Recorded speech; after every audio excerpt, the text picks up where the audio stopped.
Hech e'tibor qilganmisiz, eng samarador va muvaffaqiyatli insonlar uzoq ish yoki intizomga tayanishmaydi. Ular miyani aldash uchun hiylalar ishlatishadi. Shunaqa miyani aldash uchun hiylalar borki, 10 daqiqa ham diqqatingizni jamlay olmaydigan insonlarni superhumanga aylantiradi. Bugun bu videoda men sizlarga 6 ta shunaqa odatlar haqida gapiraman va Telegramimga, YouTube'imga kelgan savollarga videoning oxirida javob beraman. Birinchi odat, chegaralarni o'rnatib olish. Juda ham ko'p eshitgansiz, yo'q deyishni o'rganish kerak, lekin nimaga yo'q deyishni ham bilish kerak. O'zingizga ep ko'rmaydigan narsalarni qilmang, ya'ni o'zingizga savol bering. Men 10 yil ichida ko'rayotgan insonim shu ishlar bilan shug'ullanadimi? Ya'ni ichadimi, chekadimi, qimor o'ynaydimi yoki klublarda vaqtini o'tkazadimi deb o'zingizdan o'zingiz savol bering va o'zingizga ep ko'rmaydigan narsalardan prosta voz keching. Bunaqa filtr sizga tezroq ha yoki yo'q degan javobga kelishingizga yordam beradi. Bu filtrdan foydalansangiz, nima qilishingiz kerakligi va nima qilish umuman kerak emasligini o'zingiz uchun ajrata olasiz va qaror qabul qilishingiz ham ancha tezlashadi. Muvaffaqiyatli insonlarga qarasangiz ham, ular yutish uchun ko'p ish qilmagan, kam ishni ko'p qilishgan. Ya'ni ortiqcha narsalarga yo'q deb turib, faqat kerakli ish bilan shug'ullanishgan. Masalan, men o'zim uchun filtr qo'yib olganman. Ya'ni ha yoki yo'q degan javobga tezroq kelishim uchun yordam beradi bu filtr. Birinchi o'rinda prioriteti past bo'lgan ishlar, ya'ni men o'zimni o'rnimga boshqa insonni ishlata olamanmi yoki bu narsani men sotib ola olamanmi? Yaxshisi men sotib olganim yaxshi yoki boshqa insonni ishlatganim yaxshi, chunki ancha vaqtni tejayman. Ikkinchisi yomon odatlar va kamchiliklar. Ba'zi bir insonlar bor, birovning orqasidan gapirishadi yoki qilish kerak bo'lgan ishni qilishmaydi. Bitta budilnikni 5-6 martalab kechiktirishadi. Bu narsalardan voz kechish kerak. Uchinchisi insonlar bilan suhbat. Hayotda ikki xil insonlar bilan gaplashasiz.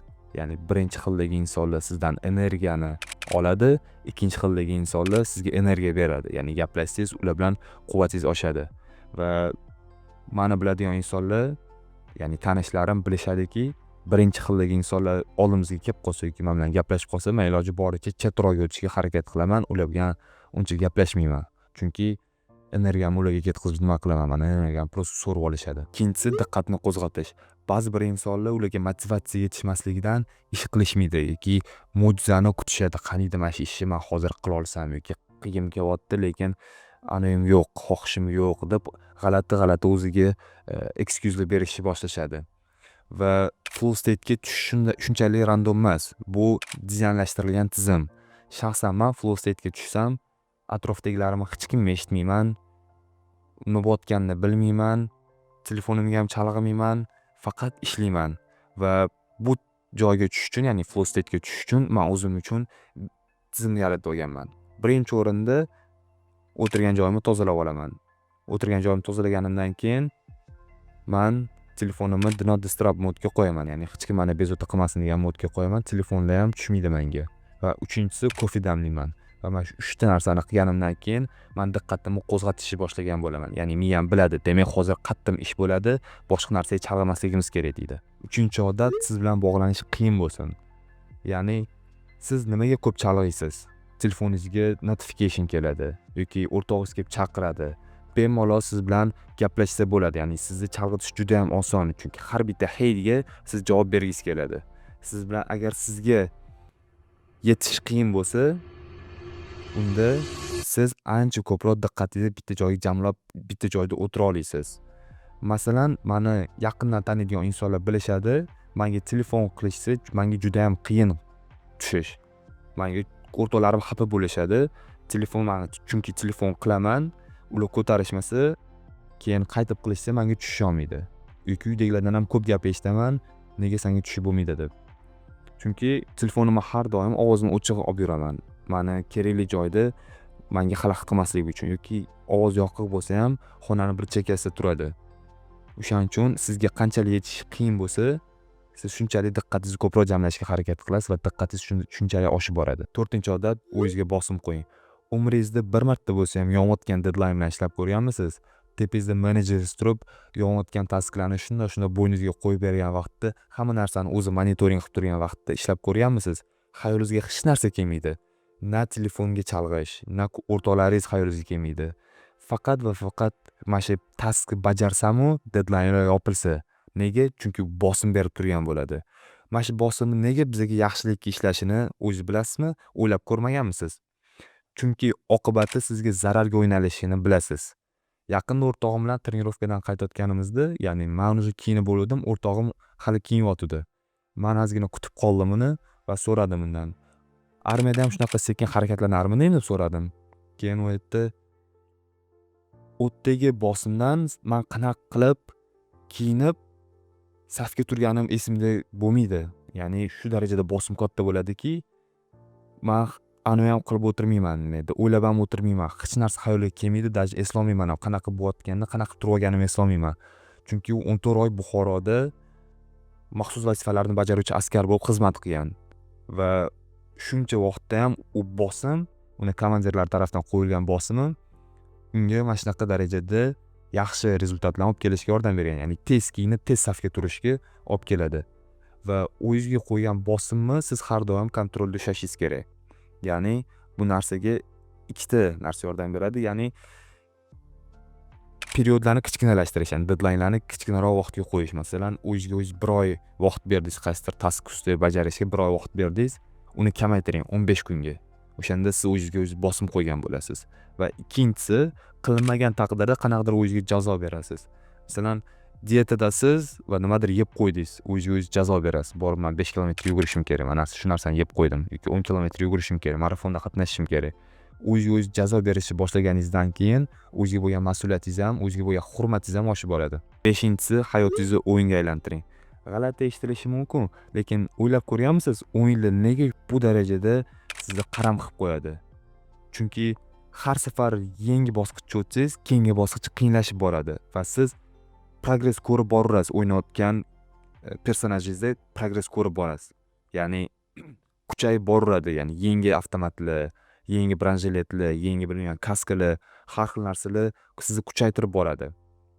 Va shu narsa sizni o'yinga bo'lgan qaramligingizni oshirib boradi. Bu xuddi narsa jimda ham bor. Ya'ni bugun 5 kilo oldingiz, 1 oydan keyin 10 kilo oldingiz, qarasangiz muskularingiz kattalashyapti, kuchayib boryapsiz va siz hech qachon zerikib qolmaysiz. Lekin har kuni bu narsani o'lchab borsangiz, ya'ni progress ko'rmaysiz, har kunlikda progress ko'rmaysiz. Masalan, 1 oyda, 2 oyda, 4 oyda masalan o'lchab borsangiz, progress ko'rishni boshlaysiz. Siz zerikkaningizdan ishlarni tashlab qo'ymaysiz. Siz progress ko'rmaganligingizdan ishlarni tashlab qo'yasiz. O'shaning uchun ham har kunlik progressni o'lchab borish bu noto'g'ri. Ya'ni o'zingizga qanaqadir vaqt oralig'ida maqsad qo'ysangiz, STAR metodi orqali o'shanda siz progress ko'rasiz. Masalan 0 da 2 oyda o'zingizga masalan aytaylik, men bugun 5 kilo ko'tardim, 2 oyda 10 kilo ko'tarmoqchiman va ikkinchi oyga borganingizda qarasangiz, rostdan ham 10 kilo ko'taryapsiz. 10 kilo bo'lmasa ham 7,5 kilo ko'taryapsiz va orqaga qaraysiz, plus 2,5 kilo. Oltinchisi, quvvatni to'g'ri taqsimlash. Hamma narsada quvvat eng kerakli rolni o'ynaydi. Ya'ni ishlashingizga ham quvvat kerak, uxlashingizda ham quvvat katta rol o'ynaydi. Ya'ni quvvat tugagandan keyin siz yaxshi uxlashni boshlaysiz. Va ish vaqtida siz miyadagi quvvatni ketkazasiz va sport bilan shug'ullanib, taningizdagi quvvatni ketkazasiz. Lekin quvvatni olishchi, qanaqa quvvatni olib, uni to'g'ri taqsimlab, ya'ni diqqatimga ham yordam beradigan darajada to'g'ri taqsimlashim kerak deb o'ylashingiz mumkin. Hammaga tanish holat ertalabdan turish. Shaxsan o'zimga ham qiynalaman ertalab turishga. Bitta o'zim majburlab turaman. Uyga ozgina yuraman, turnik bor, turnikda osilaman, kerak bo'lsa отжимание qilaman ozgina va 20 minutdan o'tib kofe ichaman. Kofe ichganimdan keyin chiqib ishga ketaman. Peshkom ostanovkagacha, avtobusga chiqib, avtobusdan keyin yana peshkom 1-2 ostanovka ishga boraman. Va o'sha soat 4 ga yaqin yana menda quvvat ketishi boshlaydi. O'sha miyani quvvati ketishi boshlaydi. Va tashqariga chiqib aylanib kelaman. Va o'sha aylanib kelish natijasida siz quvvatni boshqatdan yig'ib olasiz. Ya'ni quvvat har doim anunda emas. Ketdimi bo'ldi, demak qaytarib bo'lmaydi degan ma'noda emas. Siz bitta qanaqadir aktivite bilan shug'ullansangiz, siz qoningiz ham tez aylanishni boshlaydi va quvvat yig'ishni boshlaysiz. Va ishdan keyin o'sha ya'ni miyani quvvati tugagandan keyin siz sport bilan shug'ullanib, tanadagi quvvatni ketkazishni boshlaysiz. Ya'ni taningizdagi quvvatni ketkazasiz va uyga kelib yaxshi uxlaysiz. Quvvatni to'g'ri taqsimlashni o'rgansangiz, kuningiz yanada ham yorqinroq o'tadi. Chunki hamma narsa miyadan boshlanib, miyada tugaydi. Odatlarning oxirida aytaman, yashab turgan hayotingiz faqat sizniki va boshqa insonlar sizni hayotingizga mas'ul emas. Ya'ni nima to'g'ri, nima noto'g'ri va nima qilishingiz kerak bo'lgan narsalarni o'zingiz qaror qabul qilasiz. Mani videolarimdan faqat mani fikrimni olishingiz mumkin, ya'ni mani maslahatlarimni olishingiz mumkin va ular qanchalik sizga to'g'ri keladi yoki to'g'ri kelmasligini o'zingiz filtrlab olishingiz kerak. Chunki sizdagi odam faqat bitta dona, butun insoniyat tarixida DNK miqdorida oladigan bo'lsangiz, sizdagi odam faqat bir dona.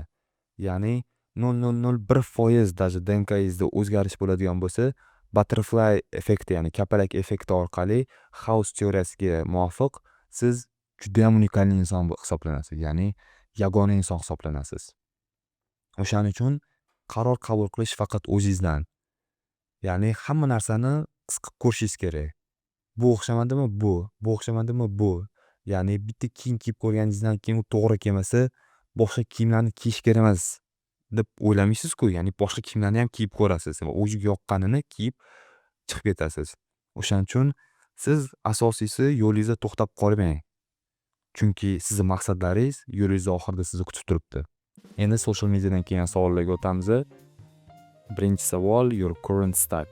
Mani stackim hozir frontend ishlayotgan texnologiyalarim React, aslamnom o'zi React'da o'rganganman, Vue'da ishlayman, Next.js'da ishlayman, Angular ozgina o'rganganman, lekin hand-on proyektlarim yo'q Angular'da.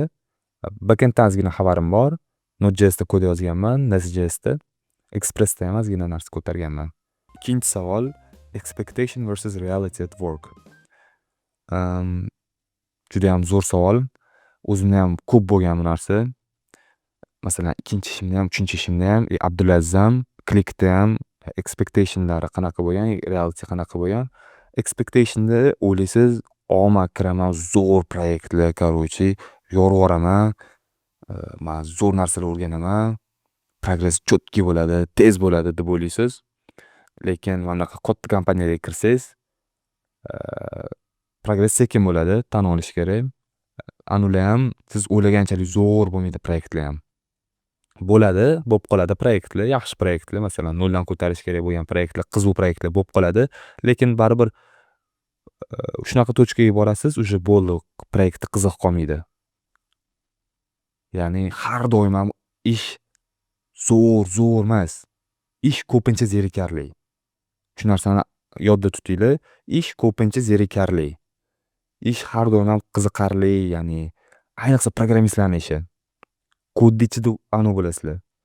Va programmistlikda ham bitta narsa bor, expectation. Men boraman, faqat kod yozaman, короче, anu qilmayman, nimada odamlar bilan gaplashmayman, tam yo'q. Основной ish kod yozish, lekin qolgan 30% aytaylik, menejerlar bilan gaplashish, backendchilar bilan gaplashish, problem resolve qilish, просто do'stona suhbat qurish, va shunaqa narsalar. Do algorithms having impact at work? Algoritmlar ishga umuman yordam bermaydi. Masalan, 150 tacha adashmasam 150 ga yaqin algoritm yechdim LeetCode'dan va undan tashqari yana boshqalardan ham yechdim. Yandex'lardan ham algoritmlar hech qanaqa yordam bermadi ishimga. Lekin critical thinkingga yaxshi bo'ldi. Ya'ni noodatiy anularni ishlatishga yordam beradi. Masalan, har doim ham array ishlatmaysiz, set ishlatasiz, map ishlatasiz. Har doim ham obyekt ishlatmaysiz, map ishlatasiz. Ya'ni yangi narsalarni qilib ko'rishga sizga yordam beradi va sizni fikrlashingizni tezlashtiradi. Algoritm ishga yordam bermaydi algoritm, chunki algoritmda tushadigan narsalar ko'pincha ishda tushmaydi. Ishda har doim ham 70-80% bir xil narsalar bilan shug'ullanasiz ishda. Ya'ni API chiqarasiz, store qilasiz database ga, yoki masalan layout chizasiz, mapdan arraydan map qilib list ko'rsatasiz, yoki agar medialar bilan ishlaydigan bo'lsangiz, WebSocket orqali ishlaysiz. Unaqa ko'p qilmaydi, lekin algoritmlar faqat va faqat sizni fikrlashingizni o'zgartiradi. Ya'ni kod bo'yicha viewingizni o'zgartiradi, ya'ni kodlash bo'yicha viewni o'zgartiradi. Today's modern stack which you would recommend for newcomers. Menimcha eng yaxshisi shu React, Next.js o'rganish kerak frontend uchun. Endi Angular ham yaxshi. Prosta bizda unaqa ish ko'p emas. React'da ko'p, lekin bozorda ham o'shanga yarasha insonlar ko'p, dasturchilar React, Next.ga, Angular'da kam. Lekin Angular'da ish ham o'shanga yarasha kam. Backend uchun Node.js yaxshi va Golangga maslahat berardim. Chunki hozir ko'p katta kompaniyalar Golangga switchyapti. Lekin hammasi na svoye усмотрение. Masalan, kimgadir Python yoqishi mumkin. Python ham yaxshi til. O'zim ham Pythonda yozganman. Emas, bu spesifik emas, faqat meni subyektiv fikrim. O'tgan hafta Jamshid Beydan assalomu alaykum, Python backend dasturchi bo'lish uchun ayni O'zbekiston sharoitida kelib chiqib, roadmap tuzib bersangiz, qanday hard soft skilllar kerak? Mendan juda ham qiziqda men.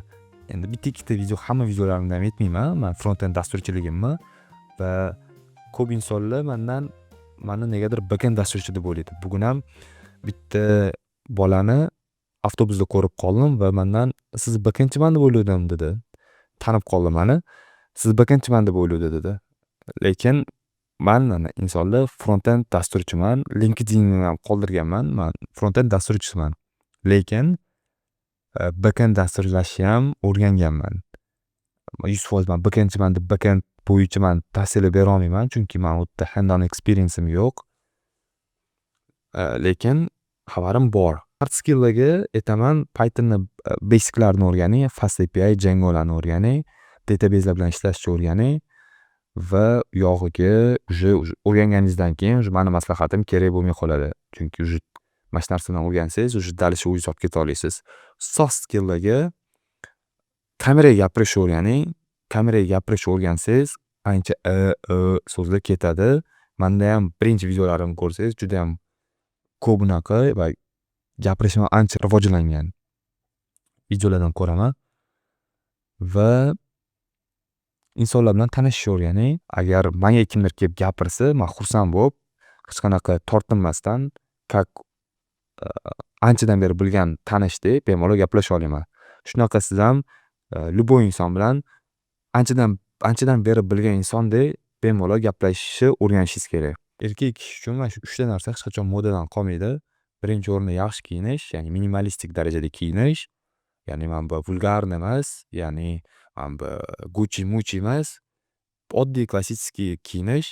Ikkinchisi educated bo'lish, ya'ni любой mavzuda gaplasha olish, yaxshi argumentlar bera olish, sporlasha olish, ya'ni agressivni emas, men bu debatlarda bemalol sporlasha olish. Uchinchisi yaxshi gapira olish, ya'ni suhbatni ushlab tura olish. Mana shu 3 ta narsa menimcha hech qachon modadan qolmaydi va mana shu 3 ta narsani rivojlantirsangiz, sizda avtomatik xarizma qo'shiladi, avtomatik yangi insonlar bilan tanishish osonlashadi va siz aytaylik ingliz tilidagi cool guy bo'lasiz. Savollarim tugadi. Hamma qiziq voqealar o'zi Telegram kanalimdan ulashib boraman. Telegram kanalimga obuna bo'linglar va keyingi videolarda ko'rishguncha hammaga xayr.